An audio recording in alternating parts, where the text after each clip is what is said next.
Qirg'iziston kecha qizil kartochkasi bizning zararimizga ishlab qo'ydi. Qizil olgandan keyin chuqur yotib oldi. Bitta narsani aytmoqchi borim, men zamin bo'ldim, 86da zamin bo'ldimda. O'tiruvdi, Hojimat aytib qoldi Erkinov. Aka bular dedi, yaxshimi bu qizil oldi dedi.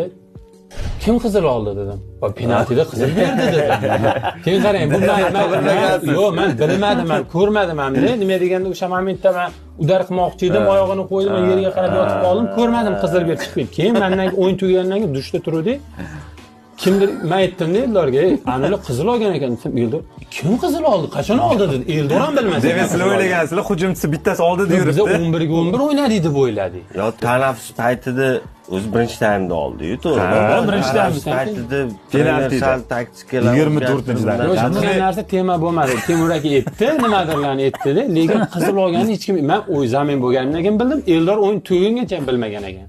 Dushda bildi o'yindan keyin biz bilmadik. Xo'p, mayli. Shunga savol, agar bilganingizda boshqacha bo'larmidi? Bilganda sal bo'shashardi edi.